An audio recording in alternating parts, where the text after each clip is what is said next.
Okay, I think I'm going to go ahead and start. That looks like we have a good number of people. So again, good evening and welcome to the Community Advisory Body Orientation for the City of Emeryville. We've got some folks here tonight to present information to you that will help you as you start your journey or continue your journey as a member of one of our advisory bodies. Tonight with us we have Christine Daniel, who is our city manager. And we have John Kennedy, who is our sort of new city attorney. And then the strength of the city clerk's office, my deputies, Lorraine Leong and April Richardson, who has been with us for not quite a month.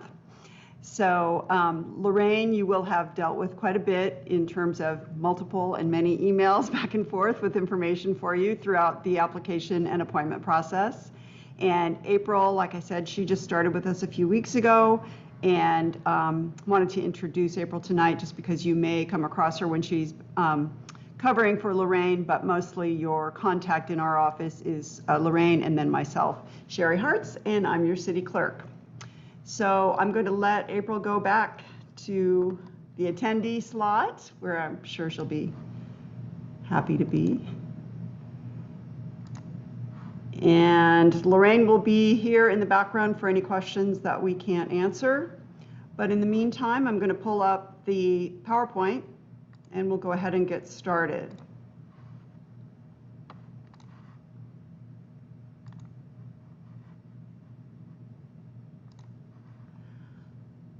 Okay, so as I said, this is the Community Advisory Body Orientation Workshop for new and returning members. We have with us tonight to present, we'll start off with City Manager Christine Daniel, then we'll go to City Attorney John Kennedy, and we'll wrap it up with myself, Sherry Hartz. And what we'd like to do with your indulgence is presentation is divided into sections, and if you can, hold your questions if you have them until we get to the end of each section. I think we'll get through the sections a little better. But if you have a burning question that can't wait, go ahead and use the raise your hand feature. And we'll go ahead and recognize you. So let's get going. And we'll start with section 1, how the city government works. Christine, take it away. Thanks, Sherry. So before I get into the administrivia of our form of government and our function, I just want to start off by thanking all of you for your incredible contribution to the Emeryville community. These community advisory committees are really important to the way that we function as a city, as a community, as an organization. And your volunteering of your time is so valuable and important to making sure that our community functions as well as it can, that we serve our residents and our businesses in the best way that we can. And we know that your time is valuable, not just tonight for this orientation, but for all the meetings that those of you who are continuing have been attending, and those of you who are new will be attending. And thank you so much for that. And so I just want to take a minute to express our gratitude as staff. We can't do our work without doing it in partnership with you. So thank you. I'm going to spend the next few slides just going over our structure of government, which sometimes helps folks understand a little bit more about how their work on these advisory committees fits into the overall form. We are what's called in Emeryville a general law city for the most part. We get our authorities by way of California state law, the government code specifically. The section there is in front of you, and basically what it says is for most of our authorities, they are what is granted by state law, and the state law defines what our structure is with our council size and our primary executive officers, our city clerk here, Sherry tonight, our city treasurer, who's also our finance director, our police chief, Jeff Jennings, our fire chief. We have a member of the Alameda County Fire Department who serves in that function. And then we are what's called a council manager form of government, which we'll get into in the next slide, or the one after that, Sherry. We also have a charter in Emeryville. So while we are primarily a general law city, Emeryville has a short charter that has a limited purpose, and that was approved in 2014 by the voters of Emeryville. And what that charter does is it gives the city of Emeryville the authority over local taxes, municipal revenue, as referenced here on the slide. In Emeryville, how that authority has been used is for a real property transfer tax, which was also approved by the voters in 2014 and will be going before the voters again this November for consideration of a modification to that tax. And that ballot measure is on the ballot or will be on the ballot in November as a result of this charter authority that Emeryville has with its short one-page charter. So next slide, please. So I referenced earlier the form of council manager form of government. And what that means is that the council hires two people, me, the city manager, and John, our city attorney. Our city council has 5 members. They're elected for 4-year terms, which are staggered. And they hire the city manager, and the city manager's job is to carry out their policy direction. So they hire me, they hire John. The remaining staff of the city of Emeryville are appointed and supervised by the city manager. And that's what we mean by the council manager form of government. The council hires the manager and the manager implements the policy direction of the council. Next slide. So as I mentioned, we have 5 members elected for 4-year terms. The elections are in even numbered years. So that means this year in 2022, there will be an election for council. And this year, 2 seats are up. And then in the next cycle in 2024, it would be the other 3 seats. Council members must be registered voters of an Emeryville residents. And each year, the council selects among itself for a mayor and a vice mayor who serve in ceremonial positions, and the mayor presides over all the meetings of the city council. And that generally happens at their December meeting. The City Council of Emeryville also serves as the successor agency to the Emeryville Redevelopment Agency. So you'll sometimes see that on agendas, or you'll actually always see that on city council agendas as well. So next slide. So here are our council members. Our 2022 mayor and vice mayor are Mayor John Bowders and Vice Mayor Ali Medina. The other council members are Scott Donahue, Diane Martinez, and Courtney Welch. The 2 members whose seats are up this year in November are Councilmember Scott Donahue and Councilmember Diane Martinez. Next slide. This is a list of our city operating departments. And you'll see there's a bracket there with what we call the administrative departments. Emeryville is a full service city. We do contract with the Alameda County Fire Department for fire services. So these are all the city departments that the city manager works with to operate the city of Emeryville. And I believe that's my last slide, and I'm happy to answer any questions. All right, and if you do have questions about section 1, please use the raise your hand feature. Otherwise, we'll move on to the next section. There's a hand raised, Sherry. Got one hand raised, Sherry. Right. Baruch, I have you allowed to speak at this time, so go ahead with your question. I was wondering, are the city council positions paid positions or? Thank you, Mr. Golden. That's for that question. Their salaries are set pursuant to the government code. They are currently, I think, $1,157 per month. And as a general law city for that purpose, the salaries are set pursuant to that government code section. The council can increase those salaries up to 5% per year when a city council seat is changing. Okay, if there aren't any other questions, we'll move on to the next section. Thank you, Christine. As Sherry indicated, my name is John Kennedy. I'm relatively new to the city of Emeryville, and I'm going to walk you through the Brown Act, which is state law. Next slide, please. The Brown Act is the state's open meeting laws. It requires that all meetings of a legislative body shall be open and public. So when public action is taken at some of these legislative bodies, they need to be in an open format, and deliberations are conducted openly. The public has a right to observe and participate in the conduct of the people's business. Next slide, please. The Brown Act, in brief, requires that there be agenda titles, a brief description of each item to be considered and acted upon. Meetings are to be open to the public. The public has to be afforded an opportunity to speak at regular meetings. The meetings must be held within the city limits. Non-agenda items cannot be discussed unless it's during general public comment. And there is no requirement that members of an advisory committee need to respond to the comments made by the public.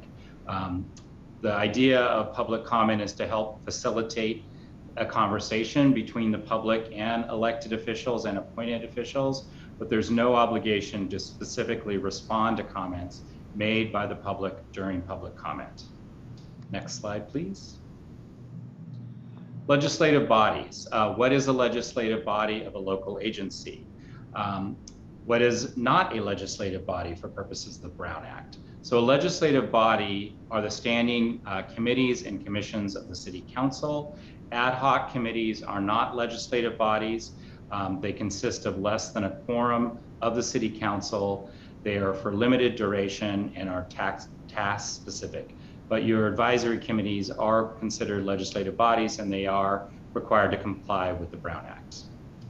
Next slide, please. Under the Brown Act, the type of meetings that are permitted are regular meetings of a legislative body and special meetings. A meeting is any congregation of a majority of the members at the same time and place to hear, discuss, deliberate, or take action on any item within the subject matter jurisdiction of the legislative body. If there is no action that's being taken, however, if the body is still considering a certain action, then it needs to be on the agenda, regardless of whether or not action is taken.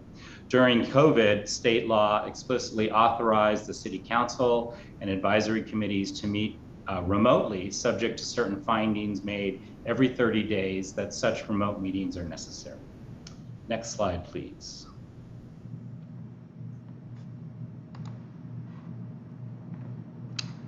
Some of the issues that might come up that involve the Brown Act that you should be aware of are serial meetings, email, retreats and workshops, informal gatherings, social media, and blogging. So with respect to serial meetings, those occur when one committee member tells another committee member who may then tell another committee member about their thoughts, impressions, or positions on matters within a committee's purview, such that there is a collective concurrence by a majority of advisory committee members on these matters. This can occur in person, on the telephone, via an intermediary person, or via email. As a result, you need to be careful about discussing issues with others. If someone starts to tell you the positions of your colleagues on committee matters, try to stop them from sharing that information by saying simply, let's talk about this at our next meeting. Then change the subject or walk away. City staff also must avoid being a conduit for Brown Act violation. Well-meaning applicants and constituents who act as conduits can land a body member in hot water. The act governs your conduct, i.e. as a committee member, and not theirs. So just keep that in mind. In addition, emails can be forwarded to numerous people in a matter of seconds, including a quorum of committee members, and can inadvertently lead to a serial meeting. You should generally try to avoid discussing anything within your commission's subject matter jurisdiction via email, as your comments could be forwarded to other commissioners without your knowledge. Finally, with respect to retreats and workshops, as well as other type of informal gatherings, these present an opportunity for you to communicate and bond with your colleagues. But remember not to discuss business that is pending before your committee or that may be before your committee's subject matter jurisdiction. The same can be said of social media posts and blogging. You should always remain vigilant against participating in discussions which may violate the Brown Act. Next slide, please. Meeting exceptions. These include individual contacts, conferences, community meetings organized by another organization, social events, open and notice meetings of another body of a local agency or legislative body of another local agency, opened and noticed meetings of a standing committee. These are all exceptions where you can participate, and it's generally okay for you to meet with one other committee member unless doing so would constitute a quorum of your committee.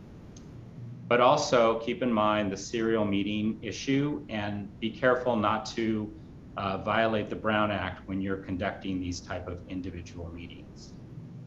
With respect to conferences, you can attend conferences, but just remember not to discuss with your colleagues items within the subject matter jurisdiction of your committee. You can also attend notice public meetings of other organizations or other city legislative bodies. You can attend social events, but remember to, again, avoid discussing items within the subject matter of your legislative body with your fellow legislative body members. Next slide, please. Let's take a break and see if there are any questions before we move on to the next section. And again, if you do have a question at this time, please use the raise your hand feature. Okay, don't see any raised hands. Christine, is there anything that popped into your head that you'd like to add at this point on what John just discussed? Just with regard to agendas, just use the agenda as your guideline for the topics that are before you. It's a nice little mnemonic memory device. That's what's agendized for discussion. That's what your committee will be, taking action on, potentially recommending things to the city council. So as a reminder of the topics, I think that's one thing to use that agenda, because that's part of our Brown Act, is that those topics have to be agendized for discussion. And the flip side of that is when they're not agendized for discussion, you can't talk about them at the meeting. That's it. And just to tag on to that, the reason behind that is not to be somehow draconian about what you can and can't talk about. But if you consider the public who might be looking at that agenda to decide whether or not they want to attend the meeting or follow up on actions that might have been taken at the meeting, if things are discussed that weren't on that agenda, then the public would have no way of knowing what was potentially discussed, and so they wouldn't be able to take part in that. So we really want to stay true to only speaking about what's on the agenda and not veering off those topics, so we're not leaving any members of the public out of that discussion. I think John said it, but it's an easy phrase that I keep in my head. The public's business must be done in public. That's the Brown Act. Yes, all right. Reminder to always have, talk about things on the agenda and to avoid talking about items that are not on the agenda. All right, so the next subject area is the California Public Records Act, and this is also codified in state law. The California Public Records Act provides a fundamental right of access to members of the public, and it provides two different rights of access. One is the right to inspect public records, and the second is to avail yourself of copies of those public records promptly. Agency records, policies, and practices must satisfy both types of public records access that the Public Record Act guarantees.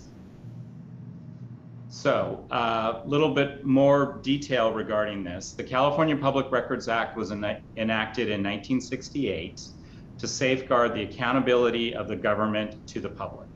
The aim is to promote maximum disclosure of the conduct of governmental operations, and explicitly acknowledges the principle that secrecy is antithetical to a democratic system of a government by the people, and for the people.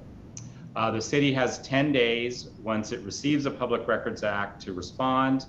If you do get a Public Records Act or request for public records, you should forward that request to city staff as soon as possible, such as the committee secretary, the city clerk, and any staff that you might be aware of that is working in the subject matter as well. Next slide, please. If I could just add a little bit to that, probably the easiest thing for folks, especially the new people who maybe don't know different staff members, would just be to funnel any of those requests for public records that come to you through your secretary, and then they'll know who to forward it on to. All right. With respect to public records, we just want to call out that city officials, employees, and also you as members of committees using personal technology to communicate via email, text about public business, those records are subject to a Public Records Act disclosure. And there was a California Supreme Court that had to do with an action that was brought by residents against the city mayor and city council members, asserting that the Public Records Act requires disclosure of their private voicemails, emails, and text messages related to city business. The California Supreme Court held that a city employee who uses a personal account to communicate about the conduct of public business, those emails are subject to disclosure, notwithstanding the fact that they're using their own personal device. So you should keep in mind that any communications about official agency business may be subject to disclosure as public records, even if you use your personal email or text message accounts. Next slide, please. And that is the end of section 3. I believe we can take any questions if folks have them. Okay, does anybody have any questions about the Public Records Act, or what kinds of records we might be talking about, or any concerns about the use of personal devices for city business, which, by the way, none of us recommend you doing. But yeah, are there any questions? Okay, don't see any. We'll go back and finish up John's section. Great, thank you. The final section that I'm going to talk with you about today is conflict of interest under the Political Reform Act. Again, this is a state law requirement. Under the Political Reform Act, a public official has a disqualifying conflict of interest in a governmental decision if it is foreseeable that the decision will have a financial impact on his or her personal finances or other financial interests. In such cases, there is a risk of a biased decision-making that could sacrifice the public interest in favor of that official's private financial interests.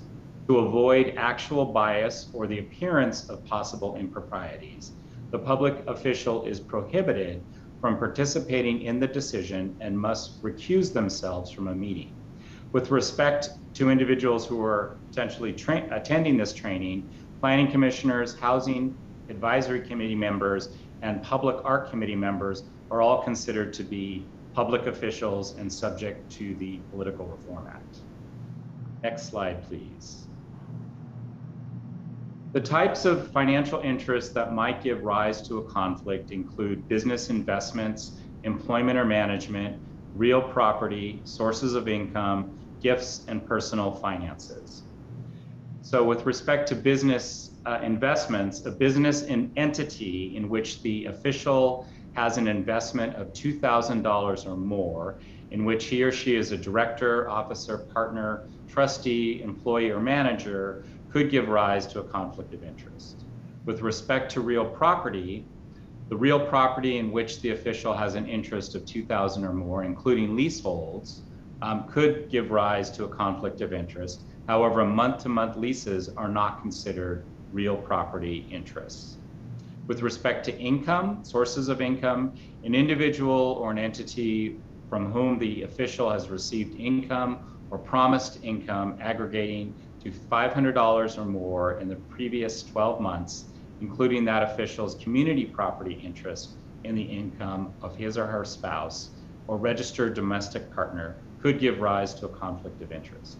Finally, with respect to gifts, an individual or entity for whom the official has received gifts aggregating to $500 or more in the previous 12 months could give rise to a conflict of interest.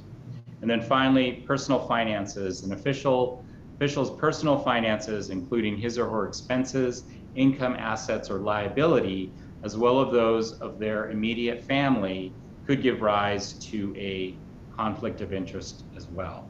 If a decision may have a financial impact on any of the foregoing interests, the official is disqualified from making a governmental decision if the following two conditions are met. The financial impact or effect is foreseeable, and the financial impact or effect is significant enough to be considered material. Next slide, please. So I think we may have gotten ahead of ourselves on slides. Are you going to now talk about the 700? Yes, so now we're going to discuss the Form 700. This is also a state law requirement.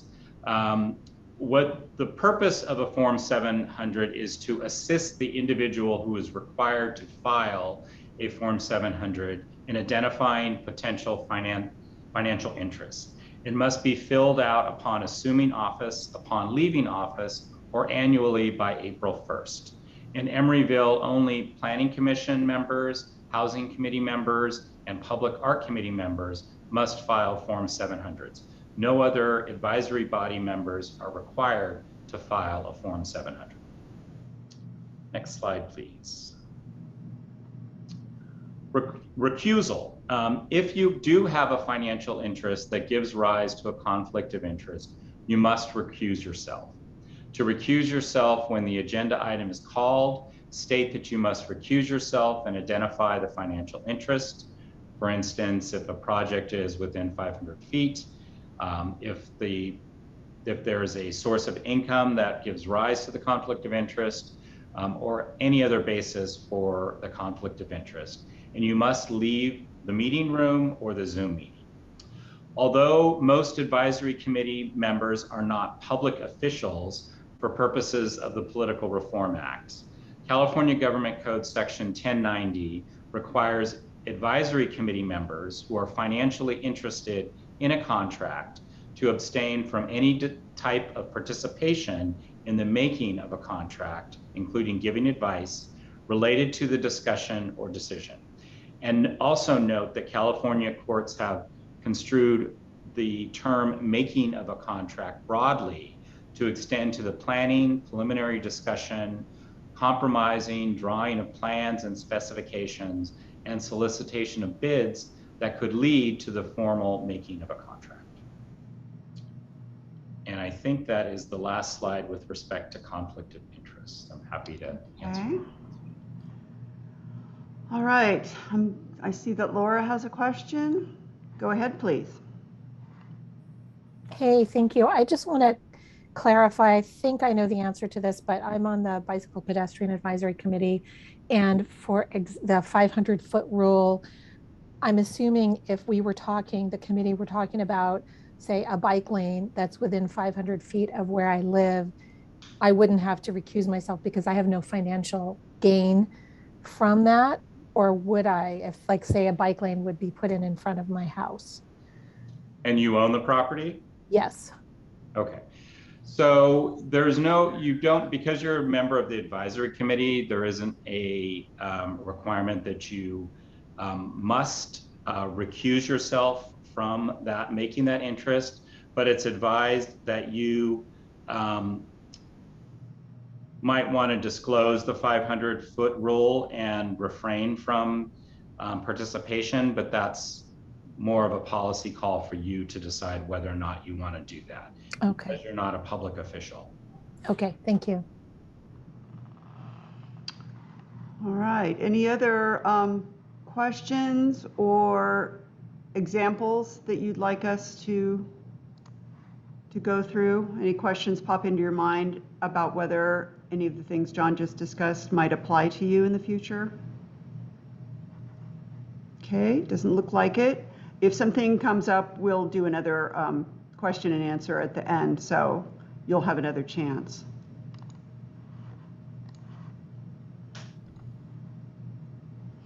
Okay, and you'll recall that Lorraine has sent you 3 reference documents. You should have attached to an email the rules of procedure for our local boards, commissions, and committees, and that's the document that talks about the various rules by which we conduct committee business. She also will have sent you a document about the Public Records Act request that John covered, and also about the Brown Act. So if you want to save those to the side at some point, you're not expected to know those or become experts in them, but they are handy for reference if you have questions. And of course, again, always feel free to forward any questions you have to your committee secretary, who will then forward those on to myself or any member of the staff as appropriate. But I'm going to talk to you about the rules of procedure. So this is just a statement about what the rules are and what they're for. And the City Council is in charge of establishing these rules. They have a set of rules for themselves by which they conduct their business, which are very similar in nature to the ones that we use for the advisory bodies. And those can only be amended by the City Council. And they apply to all meetings of advisory bodies, except the Planning Commission and Housing Advisory Appeals, who have their own. They're established by within the municipal code, so they have their own set of rules. But all of these rules are very similar in nature and talk about how the meetings will be conducted and some of the other ancillary rules.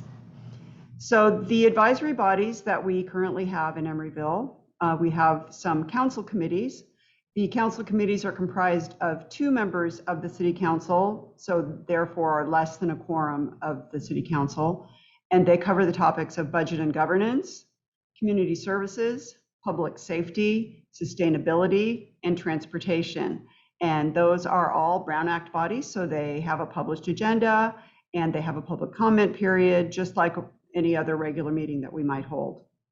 I already talked to you about the Planning Commission and Housing Advisory and Appeals Board. Those are established by an ordinance and have their own set of rules, as I said. And then there are the Community Advisory Committees, which those of you in attendance are members of. Those consist of the Bicycle Pedestrian Advisory Committee, the Budget Advisory Committee, the Commission on Aging, the Economic Development Advisory Committee, Housing Committee, Parks and Recreation, and Public Art Committee. And those are all standing bodies. They meet in general once a month or so for a regular meeting, and also can conduct special meeting with the proper noticing. So it's important to understand the definition of advisory. Community advisory committees are a way for community members such as yourselves to weigh in on topics, share your perspectives, do a deeper study of issues that the council may not have the time or the depth to look into. They develop recommendations and provide feedback to the City Council on initiatives in more of a focused small group setting. Recommendations made by these bodies and committees are forwarded to the City Council and may only be approved for action by a vote of the council. So the advisory bodies themselves have no power to enact anything. It's all recommendations that then go to council for final direction and determination. You've all, or most of you, just been through the appointment and reappointment process. That's where we recruit and try to drum up interest in any vacancies that we have, and those interested community members complete and submit an application online, or if necessary, there is a paper version of that you can work directly with the city clerk's office to file. The applicants are considered and appointed by the City Council at a City Council meeting, usually after a brief few-minute interview where they can answer some questions by council members.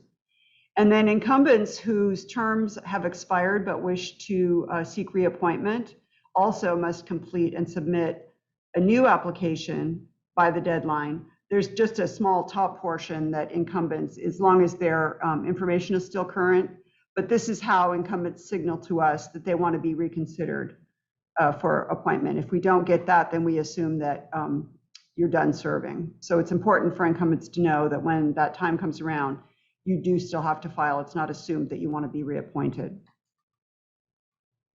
We have several different designations of members so that we can try to cover a wide demographic of interests and types of people. So you see them listed here. There are various definitions of business representatives, large business, small business, nonprofit workforce development.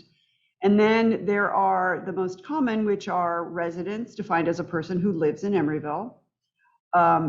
Community member is a person who lives or works in Emeryville. And then we have a special, on one or two of the committees, a special resident category because Emeryville, a small part of Emeryville shares a zip code with a portion of Oakland, so we allow that in some cases. So all of you will have applied under one or more of these headings as you are qualified for. So this is about the training and orientation, which is why you're here tonight. You're required to attend an advisory body training workshop once a year, and we hold the one in July right after the appointments of new members for your convenience. Throughout the year, people have to leave service for whatever reason, so that's what we call an unscheduled vacancy. And in that case, if you're filling one of those sort of midterm vacancies, we just do an orientation individually for you, and then you attend the first training that's available on an annual basis after that. So in the rules is determined the order and purpose of the agenda, and we've talked a lot about agendas tonight and the importance of those. This is just an example of what an agenda might look like that you would receive for your monthly meeting. So the body will call to order, and that's where we determine whether we have enough members to continue with the meeting.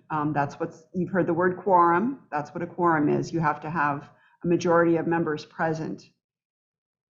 And then, so there'll be a roll call. And then we go straight into public comment, which is where members of the public can comment on items that are not on the agenda. And as John mentioned, not only do you not have to respond, but actually you would be encouraged not to respond to any public comment because it's likely that it won't be something that's on the published agenda and therefore would not be open for discussion at this meeting.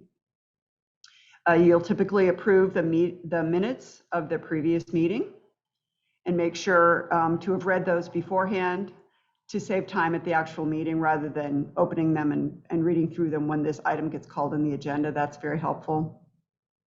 And then you'll have action items, information items, and any future agenda items that members might like to see discussed on a future agenda, and announcements that city staff will make to you and that you will make to each other.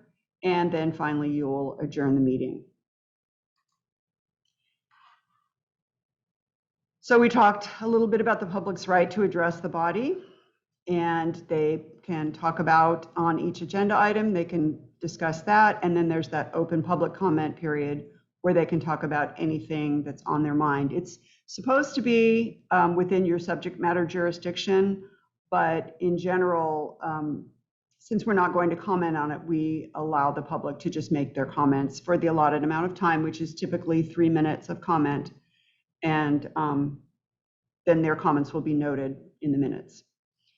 People are allowed to submit written comments also, and if they're received in time, ahead of time before the agenda is published, they can be added to the agenda itself. If not, they can be added as late correspondence on the given topic. As I mentioned, amending these rules can only be done by a majority vote of the city council, and the council does from time to time look at and update its own rules as well as the rules of the committees. Attendance gets its whole own slide because this is a topic that is fraught with misunderstanding and comes up a lot for people. And so it's important for you to understand that you are expected to attend every regular or special meeting of your advisory body calculated on a term basis. So in other words, you get appointed for terms that start July 1. So your term year is July 1 through June 30th. And within that time, you're expected to attend every meeting that is called. If there's some reason that you must be absent, please notify the chair or the committee secretary at least 24 hours in advance and more in advance than that, because what they'll then need to do is determine whether or not they're going to have a quorum or not for the meeting. Because if they're not, a lot of people might set aside time and join the meeting only to find that the meeting cannot be held because there's no quorum. So please give your other members, your colleagues, the courtesy of letting your committee secretary know when you're not going to be at a meeting. Then if it turns out that you've missed or are absent from more than 33% of the total meetings scheduled to be held in that term year, you would be subject to automatic termination. And this is it says, an automatic action that happens. It doesn't go to council. It's automatic. They have approved these rules and this practice.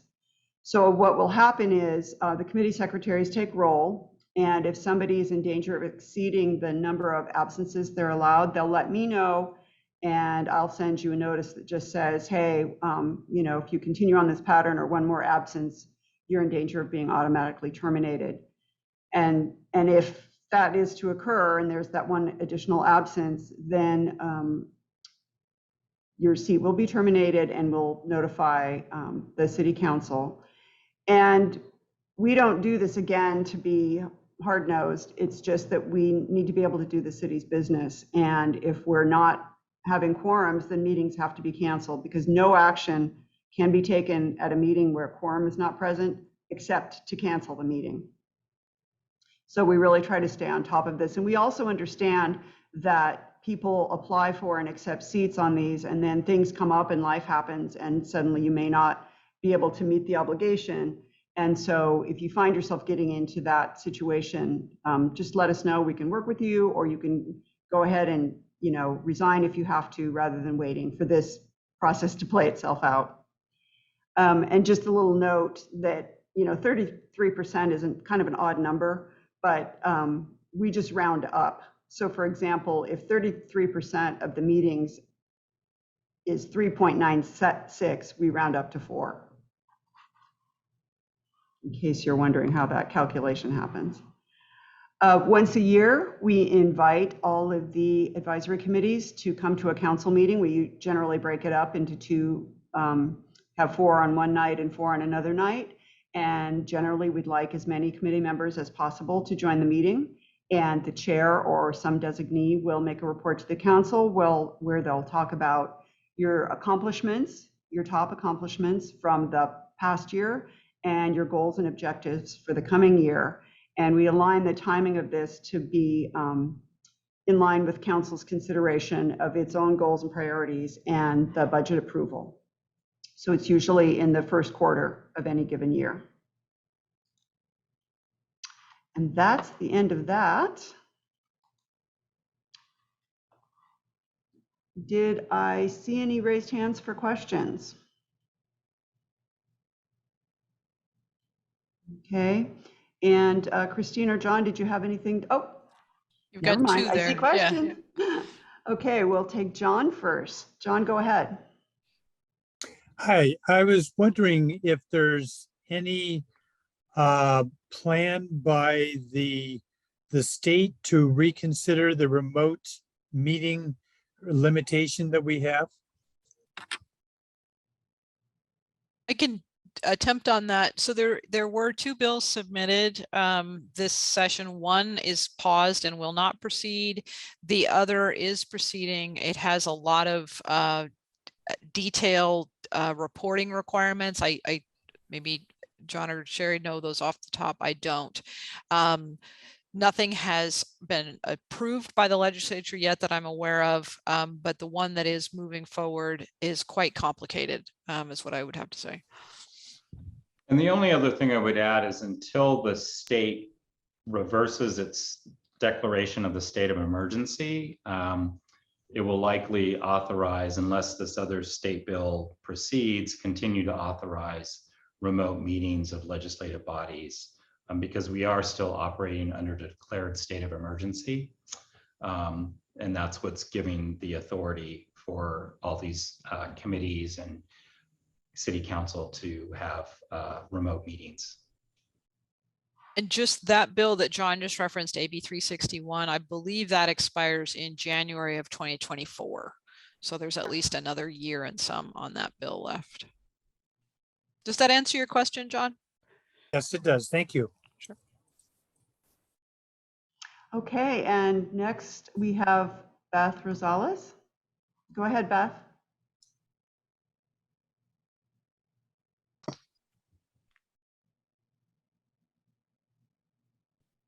Beth, it looks like you're on mute. There we Yeah. go. Am I good? There we Okay. go. Great. I am curious why the planning committee, the house, and two other committees are exempt from the general rules of other advisory committees. I'm curious. Is that because there's a financial relationship with the city? I think there's two things. One, with respect to the Planning Commission, I believe there's a separate state law provision that requires members of local planning commissions to file Form 700s, and therefore they're essentially deemed to be public officials. And with respect to the two other committees, there was a decision at some point, I wasn't here at that time, but to require that those individuals on those committees file Form 700s, because the city made a determination that the matters within their purview, they wanted the conflict of interest rules provided for under the Political Reform Act to apply to those committee members. Thank you.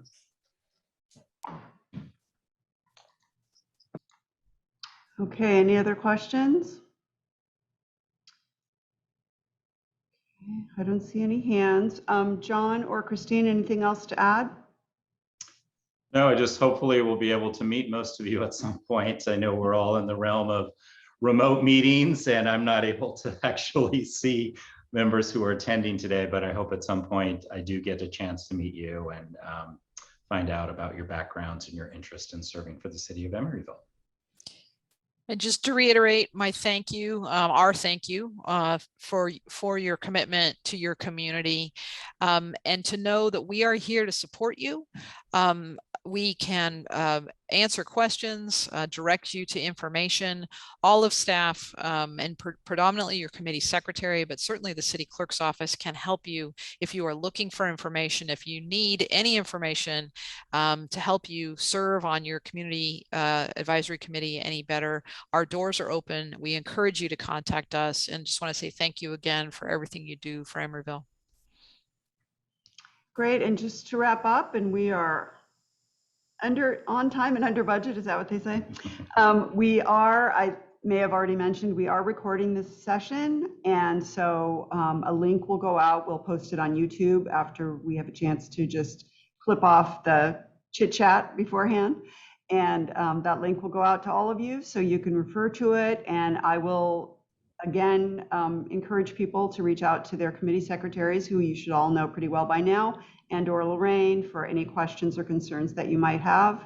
And thank you so much for joining us and for serving on your committees. And that's it. Good night, everybody.